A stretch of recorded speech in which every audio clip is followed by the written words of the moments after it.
Sortir du système et penser.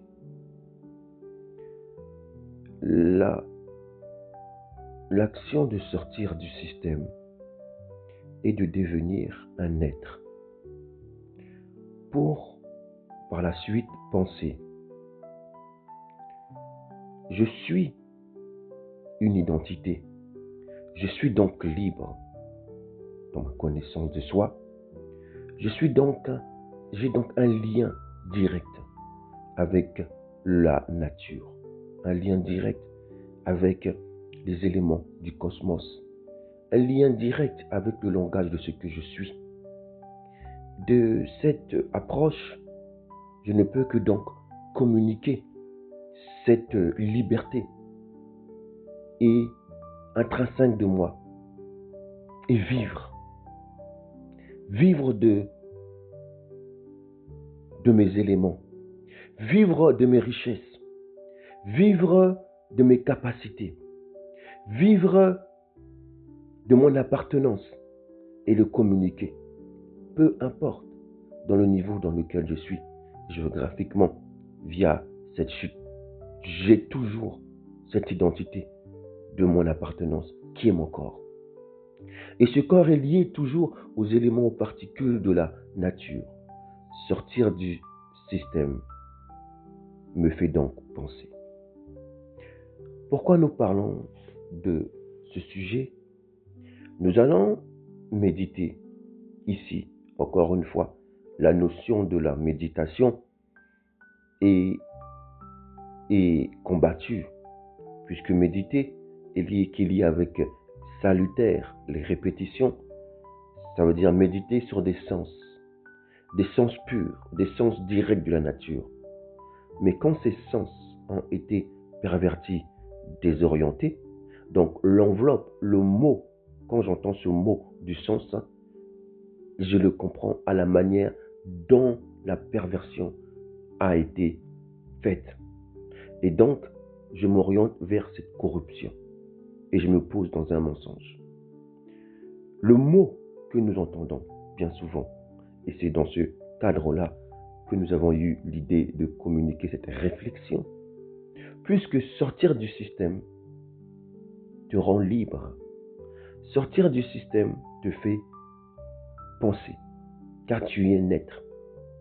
Dans le système, tu ne faisais que penser sur une apparence, une identité qu'on te communiquait et qui cachait ta véritable identité. Et donc, tu vivais en fonction des appartenances des autres.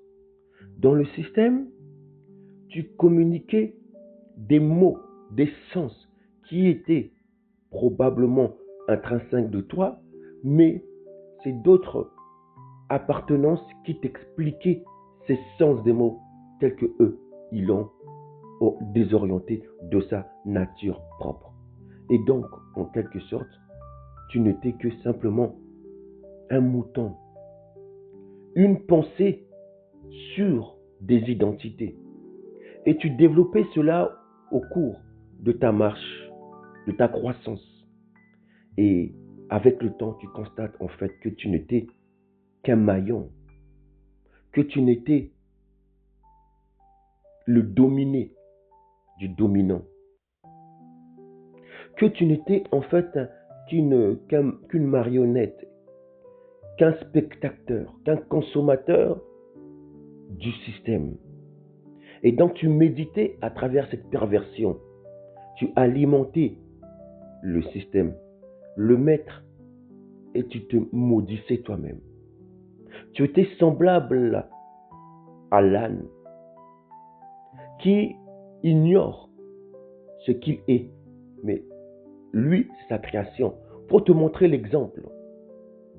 Et donc, tu vivais dans cette malédiction à cause de l'ignorance, à cause de cette ignorance qui t'a entraîné dans des masses, dans des apparences, dans des cultes, dans des mouvements, dans des sectes, qui fait qu'aujourd'hui, tu méditais dans des éléments qui n'étaient pas appropriés à ton appartenance, ton identité de soi. Donc sortir du système, c'est être. Être uni à la vie. Être toi-même. Et donc pouvoir penser librement. Voilà pourquoi nous allons, à travers cette introduction, nous allons parler en quelque sorte de la notion de acheter, de la lecture des livres, des, dans un élargissement d'une bibliothèque, biblios, et la notion initiée, qui n'est simplement donnée à des appartenances, à des identités, lorsqu'on parle de initiation. Lorsqu'on parle d'initiation, cela veut dire que ce n'est pas donné à tout le monde. L'initiation est donnée à celui qui appartient à cette initiation. Et en fait, cela nous ramène à la science occulte. Lorsque nous parlons de science occulte, même le mot, même lorsqu'on l'entend, on le conçoit mal. Or, science occulte, ce n'est que une science secrète. Donc, initié. Lorsqu'on voit le mot secret, c'est-à-dire initié, qui n'appartient pas à tout le monde. Et c'est ce qui est logique. Comme nous le disons dans l'approche de la sagesse plus tard. Par exemple, dans une nation, dans le lit conjugal entre un homme et une femme, c'est une science occulte. C'est une science secrète. Est-ce que les parents vont communiquer l'instruction, la formation aux enfants, à l'étranger? Non. Aux enfants, oui. Ils le communiquent dès le ventre, puisque la naissance même de ces sciences secrètes dans le lit conjugal enfante l'enfant. L'enfant, il est initié. Quand l'enfant sort, 0, 9 mois, 1 an, il est initié. Parce qu'il est le résultat de cette science secrète. Quand le père et la mère sont rencontrés dans la loi de la multiplication, dans leur communication, il y a eu des conduites, il y a eu des mouvements, il y a eu des conduites, et ces conduites-là c'est donné que aux initiés, donc aux enfants de la famille, à la communauté, à la nation, parce que même quand les enfants grandissent, ils ont connu cette initiation. Donc, ils ne savent, ils n'ont pas besoin de parler, c'est initié à la famille, à la nation, à la communauté. Nous rappelons que la naissance d'une nation est liée à sa terre, à sa langue, à sa famille et nation. Donc, il y a plusieurs nations, plusieurs biodiversités. Ça veut dire que l'initiation, elle est donnée propre à l'appartenance à la nation. Comme nous le disons, Richard, par exemple, ne peut pas s'initier en Mamadou. Par contre, Richard peut, par la loi de l'international, recevoir des diversités de Mamadou, mais dans une loi de richesse, de complément, de séparation et de vie. Le contraire, ça crée des fabulations, des mouvements, source du mensonge, croit exister, croit s'attacher à la science de vie, mais en fait, ce sont des mythes, ce sont des croyances. C'est là où vient la création face contre cet ordre-là, à des mouvements. Ça donne naissance à de la perversion, à des prédateurs, dans lesquels nous allons aborder dans les sujets par rapport au sujet de l'initiation et au sujet de acheter. Et là, particulièrement, nous allons introduire en fait le sujet dans lequel nous avons abordé la notion d'acheter, la lecture, donc les livres. On va aussi aborder la notion des livres, qui est simplement la transcription des mouvements sur forme papier, phonétique, sur des pierres qui viennent de la nature et sur des papyrus, sur des livres. Et cet ensemble-là est juste simplement pour se consoler, pour prendre la patience dans nos propres mouvements. Et lorsqu'on part vers l'approche de la lecture, on part juste pour consoler ce qui est déjà en nous. Et chacun d'entre nous, on a ce qu'on appelle des livres rangés dans le besoin de se consoler, d'avoir la patience. Et donc, on les range dans une bibliothèque. Cette bibliothèque traduit dans la notion de langage dans lequel nous sommes, biblios, qu'on a appelé Bible. Et la notion donc de biblios, de bibliothèque, on ne le comprend pas. Parce que cette bibliothèque, elle est élargie, elle s'élargit, elle est mise en place par rapport à la famille, par rapport aux besoins de la famille. Ce n'est pas une appartenance étrangère euh, qui peut contrôler, qui peut définir, qui peut déterminer le nombre de livres dans ta maison. Ça devient encore euh, euh, du contrôle et ce n'est pas approprié à notre science de vie. Donc la notion de bibliothèque, les livres. Ces livres-là sont simplement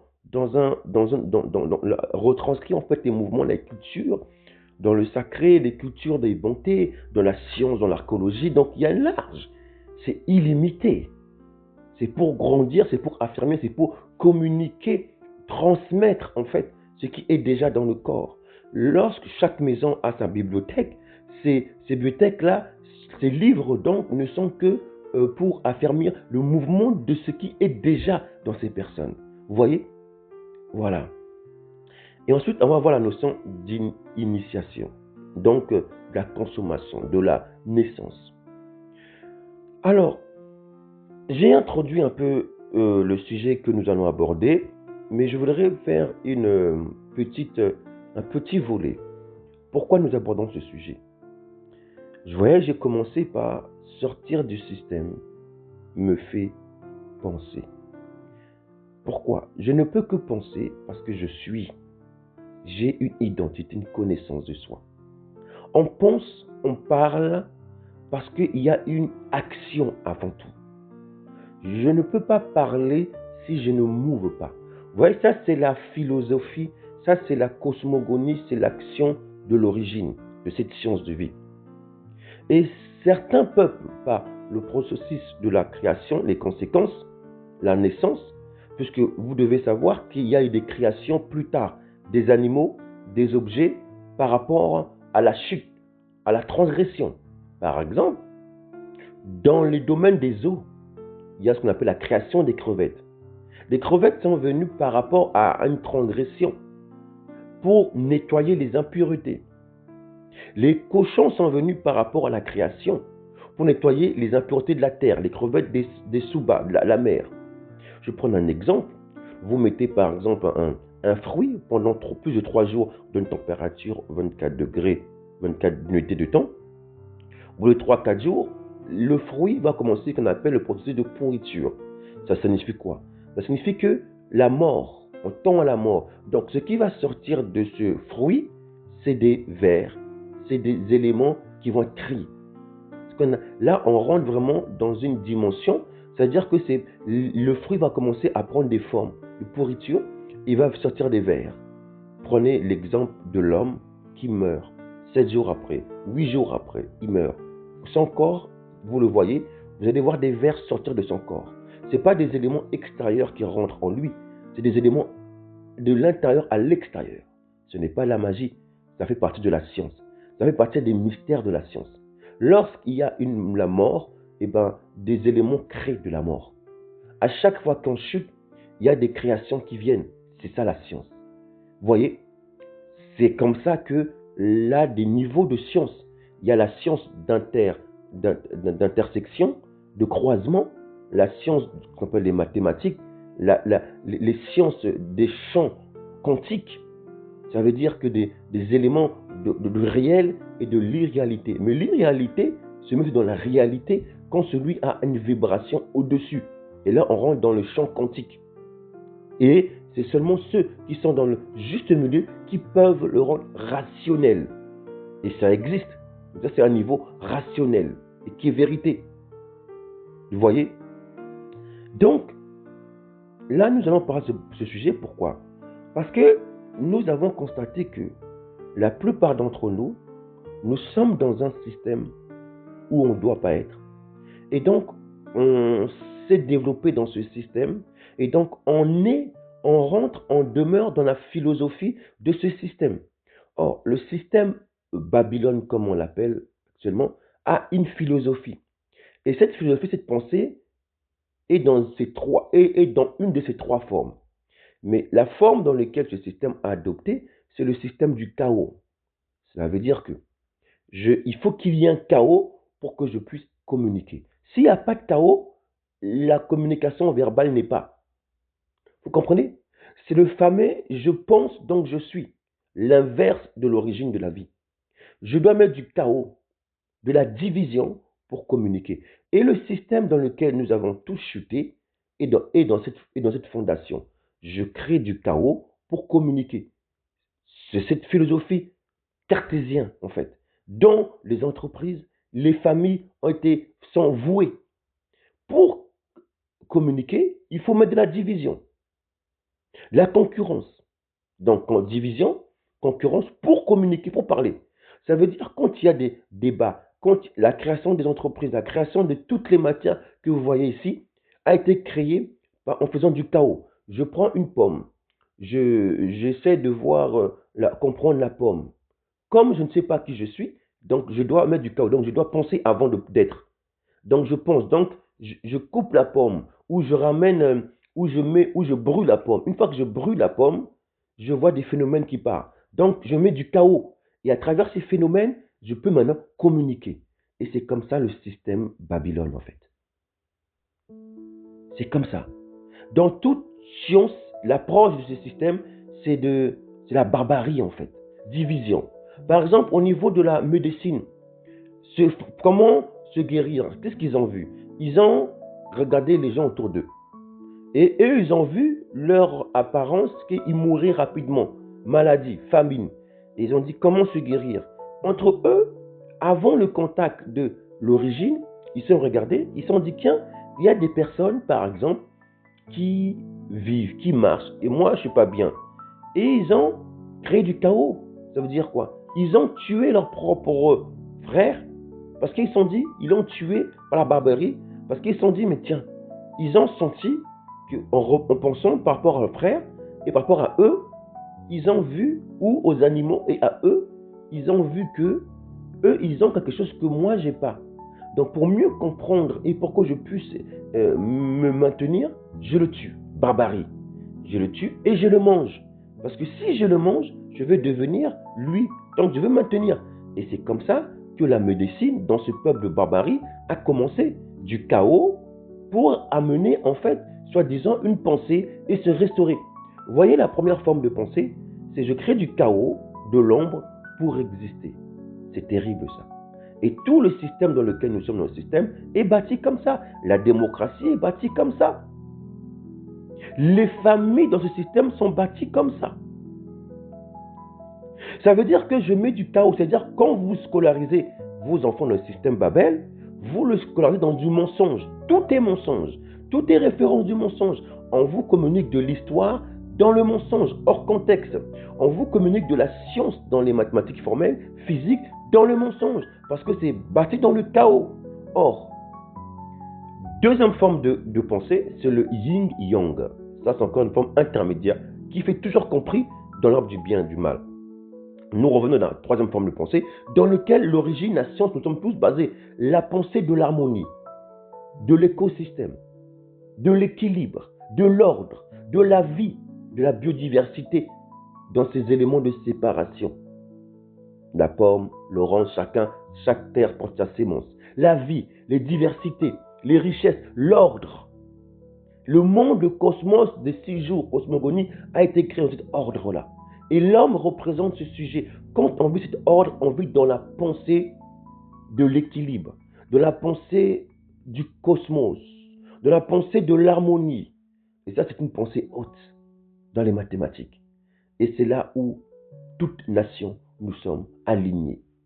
Et dans cet ordre-là, il y a une nation qui représente ces mouvements. Exemple de modèle. C'est pas parce que c'est la souveraineté qu'il a choisi, pas parce que par sa propre justice, mais par le choix pour combattre l'ennemi, pour combattre le désordre. Et c'est une nation qui a été prise de cette science pour combattre le désordre en représentant en fait la nature imméritée. Donc, revenons en quelque sorte à ce que nous disons au départ. Donc vous voyez, on a donc réfléchi. Quand nous communiquons des choses, bien souvent, surtout dans le milieu dans lequel nous sommes, on entend des pensées, des débats. Et en particulier, je touche les mouvements, les sectes, la religion dans son côté impur. Parce que la religion, simplement ramener l'individu à son origine. Mais sauf qu'on veut revenir avec l'homme. Et l'homme a une trace de transgression. Et donc, du coup, ça devient une religion impure. Parce que la religion pure, elle nous conduit à la spiritualité. Ça veut dire aux éléments appropriés à la personne dès son origine, dans tout ce côté matériel et immatériel qu'appelle la spiritualité. Et là, nous voyons qu'aujourd'hui, la religion impure a fait des grands ravages, donc du venin. Et ce venin que le système, justement, a fait boire à toutes les nations, c'est dans lequel nous sommes actuellement. Et que nous sortons. En sortant, on commence à connaître qui on est. Le fait de penser, c'est parce que je sors du système. Tant que je ne sors pas du système, je veux penser comme le système. Et je veux voir, en fait, j'aurai une prise de conscience de moi-même dans le système, mais je veux voir que c'est impossible. La possibilité, le miracle ne peut que se faire hors du système. Tu ne peux pas vivre le miracle, la confiance, la vie, tant que tu ne sors pas. Aujourd'hui, nous sommes dans le système, nous voulons soi-disant sortir avec des mécanismes, des cheminements. Mais ça, c'est toujours lié avec les chemins de la mort qui viennent de la réincarnation. Mais si nous voulons vivre la renaissance, la restitution, la ressuscitation, la vie, les ossements desséchés doivent se restaurer dans la vie, nous devons sortir, être en condition, mise à part, sanctification, c'est-à-dire la notion de séparation sur soi, pour mieux se connaître dans une paix. Et donc, c'est dans ce cadre-là, dans ce paradigme-là, que je peux communiquer. Et je n'ai pas besoin qu'on me dise ce que je dois dire, parce que la nature elle-même, elle est directement dans cette connaissance de vie. Ce n'est pas quelqu'un qui va me dire ce que je dois dire, parce que je le ressens et je communique librement. Laissez-nous communiquer les mots. Je n'ai pas besoin que quelqu'un me dise ce que je dois dire, parce que la nature me dit déjà. C'est intrinsèque de nous-mêmes. C'est ça la liberté en fait. Donc je sors du système et je pense. Donc j'écris. J'écris. Vous voyez, comme cet homme qui a communiqué, je pense donc je suis, le fameux cogito.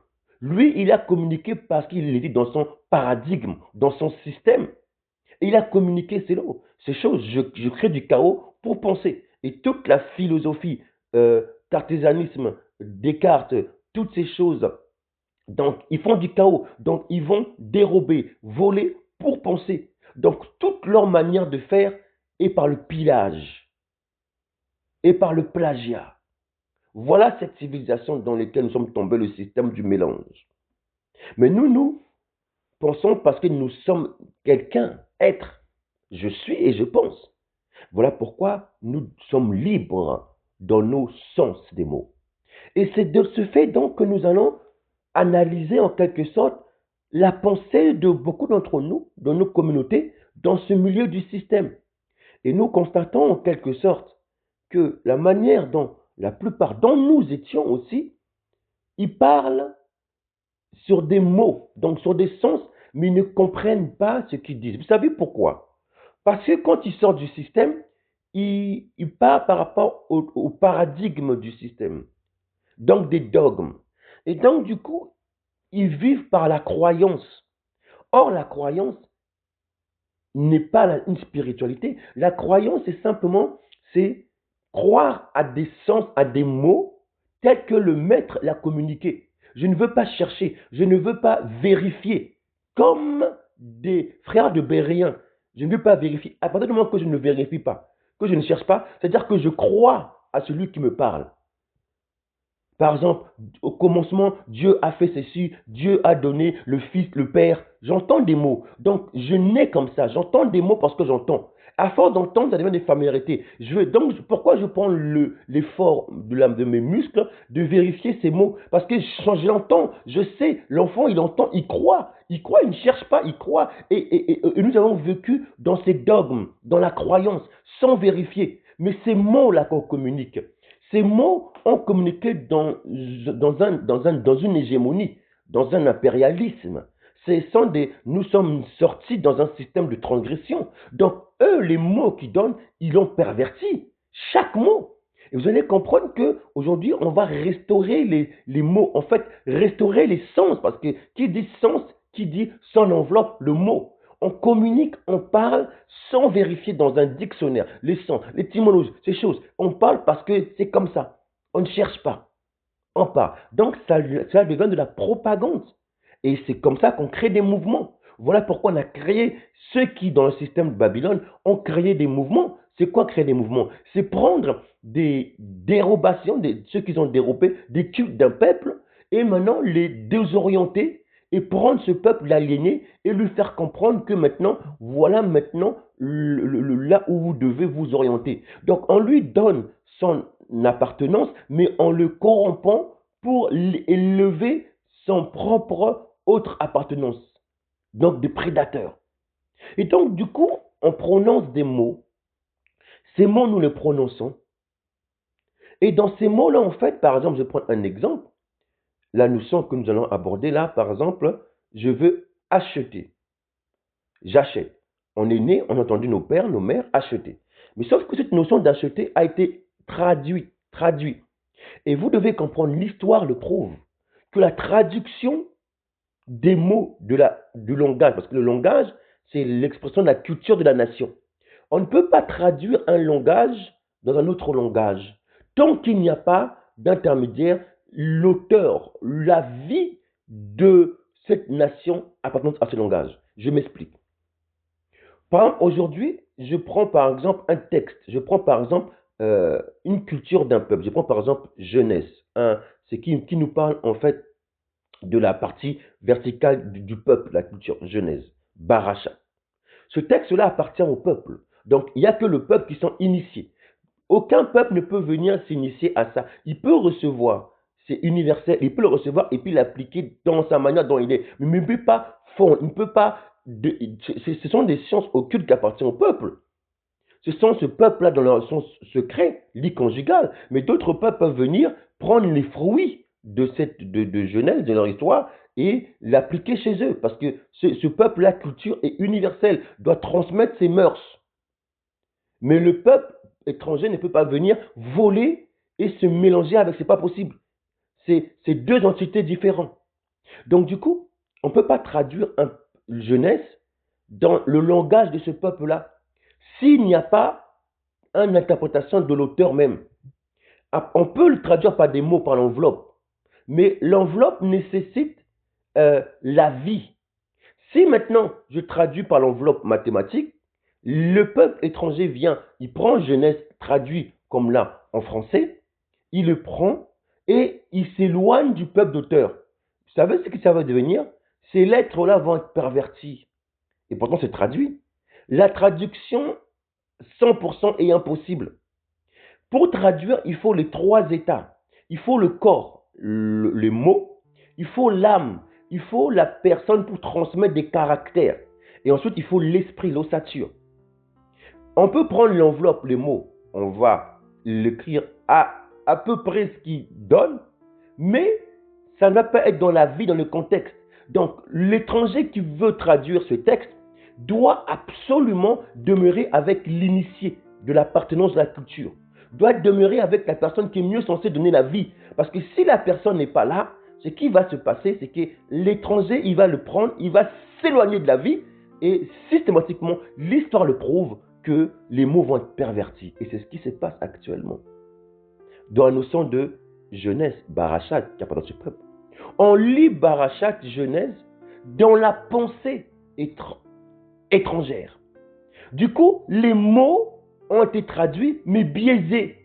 Je prends un exemple dans Genèse.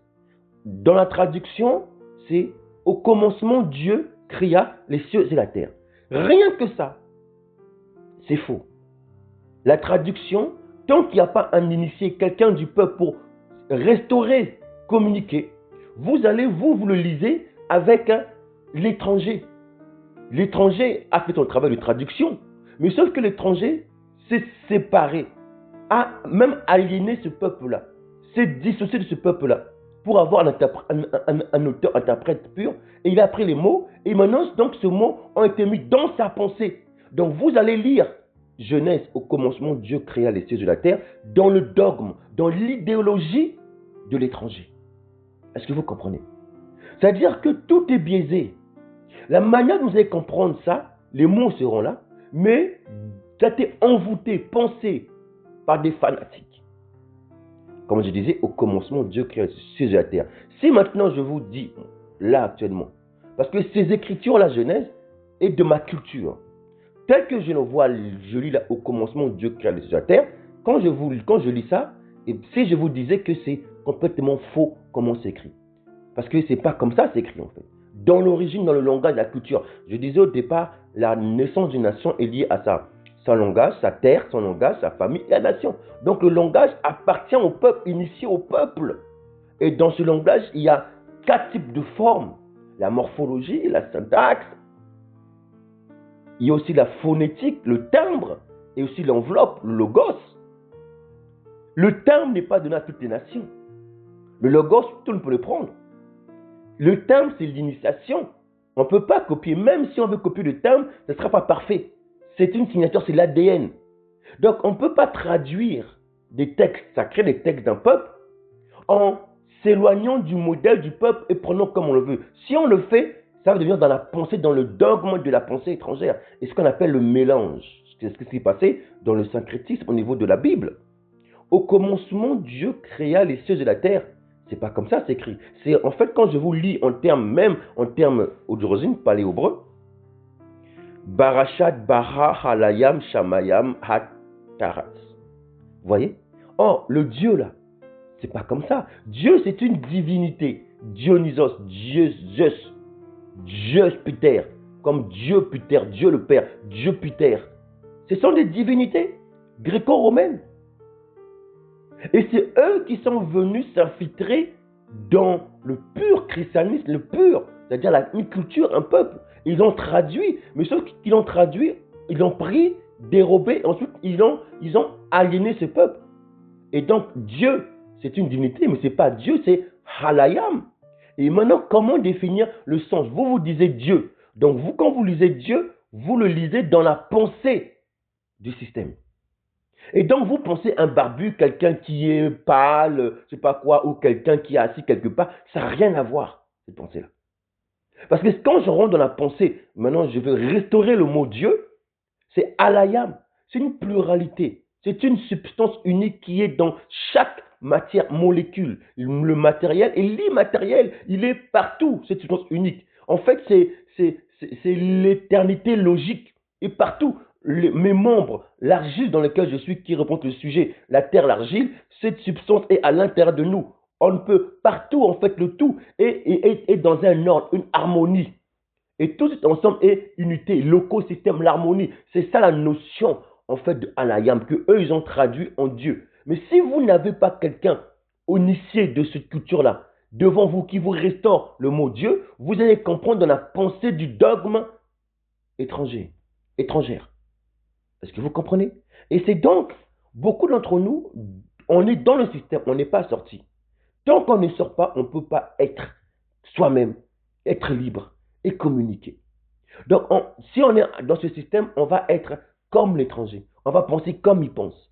On va prendre les écritures des auteurs qui sont peut-être intéressants pour nous, mais à la manière de la pensée du système. Et c'est ce que nous constatons en fait actuellement. C'est que beaucoup parlent en disant des mots, donc des sens, sans comprendre ce qu'ils disent. Et c'est pour cette raison que nous allons aborder la notion de acheter. Je veux acheter. Qu'est-ce que c'est cette notion-là en fait? Et nous allons comprendre que souvent on dit je veux acheter à la manière, à la pensée du dogme du système étranger. Or, quand nous-mêmes dans notre propre langue, initiation, ça n'a rien à voir. Et donc, la notion d'acheter, elle va être liée avec la manière de monnaie. Après, finance. Et la manière de penser n'a rien à voir avec notre pensée. On va mettre acheter, finance, dans la manière du mensonge, corruption. Donc, maman. M-A-M-M-O-N. Or, notre pensée est complètement différente. Oui. Maintenant, comment on dit acheter chez nous? Vous allez voir que maintenant, quand vous comprenez le sens, vous allez restaurer les sens. Et c'est dans ce volet-là, en fait, dans ce développement-là, que nous allons, par des témoignages, des arguments, nous allons petit à petit restaurer nos mots. Parce que beaucoup sont des croyants. Ils communiquent des mots sans comprendre. J'écoute souvent dans ma communauté beaucoup de nos frères, sœurs. Et chaque mot qu'ils emploient est important. Et donc, du coup, quand tu écoutes la personne, tu vois qu'il n'est pas équilibré sur ce qu'il dit. Il communique des mots, mais ne comprend pas ce qu'il dit. Et là, nous allons parler de la notion de acheter, première étape. Deuxième, la notion de livres, les livres. Donc, que j'appelle, après l'ensemble des livres, bibliothèque, biblia. C'est quoi en fait ça? Et nous, souvent, on comprend la bibliothèque, les livres, dans le dogme du système. Oh, vous voyez? Parce que certains d'entre nous, on est contrôlé, on limite notre bibliothèque chez nous. C'est pas possible, c'est hors vérité quand même. Après, on va comprendre la notion de initiation, que ça appartient à un peuple de l'ADN. Sans pour autant, on peut le partager, mais il y a une loi de vie, de séparation dedans. Pour que tout le monde puisse, parce que les vertus, la vérité, elle est dans un ordre, elle est communiquée à tout le monde, mais il y a de l'ordre, autorité de l'ordre. Vous comprenez? Quand quelqu'un veut s'accaparer, veut convoiter, là on sort de l'ordre. Et c'est ce qu'a fait le système Babylone. Ils sont unis pour convoiter, pour dominer et pour aliéner celui qui était modèle. Donc, j'ai pris l'exemple de la pensée biblique de ce système. Parce que ça, c'est juste une des dogmes, des idéologies. Parce que la Bible, telle que vous l'entendez aujourd'hui, c'est une idéologie, c'est une pensée. Quand vous pensez Bible, là, vous pensez des entités maléfiques. Donc, systématiquement, ça vous limite. Tout ce que vous allez lire, ils ont pris des éléments primaires, pure vérité, mais ils ont mis leur pensée, leur envoûtement. Moi, par exemple, j'ai ma bibliothèque, donc Bible, mais j'ai plusieurs livres. J'ai les livres, par exemple, de Genèse, comme un livre, je prends, mais j'ai pas un livre là où tout est 66 livres. Non, non, c'est ma bibliothèque. Eux, ils ont choisi leur bibliothèque à eux. Ils l'ont limité à eux. C'est leur problème. En prenant des cultes qui vous appartiennent à vous-même. Hein? Ce n'est pas quelqu'un qui va vous décider, qui va vous dire le nombre de livres que vous allez choisir. Les livres sont éternels, parce que la pensée, elle est éternelle. Eux, ils veulent limiter. Pour limiter, il faut contrôler, il faut limiter. Pour contrôler, pour aliéner. On vous cache la vérité. Et on veut, parce qu'on ne veut pas que vous accédez à la nature directe, au cosmos direct qui est dans votre corps, à l'intérieur de vous-même. Donc, on vous formate pour aller vers eux. Donc, ils sont obligés de vous limiter dans leur bibliothèque, dans leur pensée maléfique. Maintenant, dans cette pensée maléfique, il y a le chaos. Mais on crée le chaos par rapport à la vérité pour mettre le mensonge. Donc, on cache la vérité. Maintenant, comment sortir de ce système? Et bien, ça, c'est encore une approche que nous avons communiquée bien souvent, avec sagesse et avec pureté. Comme là, je peux penser parce que je pense hors du système. Pour que je sois libre. Pour que mes mots que je communique, je prête attention sur chaque mot que je communique. Et aujourd'hui, nous allons communiquer dans ce sujet la notion de acheter les livres et l'initiation. Et par la suite, nous allons restaurer ces sens, ces mots, puisqu'on va engloutir, bannir la notion de croyance. Parce que la croyance, si elle n'est pas liée avec la consécration, elle devient une forme un mouvement de propagande. Propagande, pourquoi? Parce que j'entends des mots et je ne peux pas vérifier. J'entends, je ne peux pas vérifier. Donc du coup, je crois à l'homme. Je mets ma confiance à l'homme. Et du coup, l'homme peut dire ce qu'il veut, ce n'est pas bien traduit. Et donc, je veux marcher avec ces sens des mots qui sont erronés, pervertis. Et donc, parce que je suis contrôlé. Et ça crée un mouvement, des dogmes, des pensées. Et c'est ce qui s'est passé dans leur livre-là, qu'ils appellent leur Bible, là, en fait. Mais nous, on sort de ce système. Parce qu'il s'est élargi. Donc, on va, au fur et à mesure, restaurer en quelque sorte l'essence des mots que nous communiquons. Et c'est de là que nous pourrions, par la suite, méditer. Parce que c'est la méditation qui donne le succès, donne la vie. Mais comment pourrais-je méditer si même mes mots ont été biaisés? Je médite dans mon appartenance. Donc, je dois restaurer mon appartenance, l'essence des mots. Revenir. Mais pour restaurer, je ne sais pas, ailleurs, c'est toujours à l'intérieur de moi. Ce sont de l'ombre qui cachent, qui ont biaisé. Donc, pour restaurer, qu'est-ce que je dois faire? La première étape, c'est ma condition. C'est mon état. Condition veut dire sanctifier. Donc, sortir au fur et à mesure du système, de la perversion, de l'ombre. Cette condition, c'est quoi? C'est être en harmonie avec la voix qui me parle intérieure. J'entends la voix, je me mets en condition et cette voix, elle s'élève en moi, elle sort de moi. C'est parce que le royaume est en nous, elle sort intrinsèque de moi et elle a le pouvoir de briser les écailles. C'est pourquoi? Parce que je me suis mis en condition au niveau de mon fort intérieur. Parce que le but du système, c'est d'empêcher de vous regarder. Dès que vous sortez de la matrice, on vous conditionne. Vous sortez, vous êtes dans les mains étrangères et on vous met des piqûres, on vous conditionne et on vous scolarise tout de suite. Déjà, les parents sont scolarisés. Et donc, du coup, vous n'avez pas le temps de vous regarder. Dès que vous criez, vous sortez, vous criez dans un environnement perverti. Des lumières artificielles, pas naturelles, donc déjà hors culture. Donc, on vous pervertit, on vous signe, on vous initie dans leur appartenance.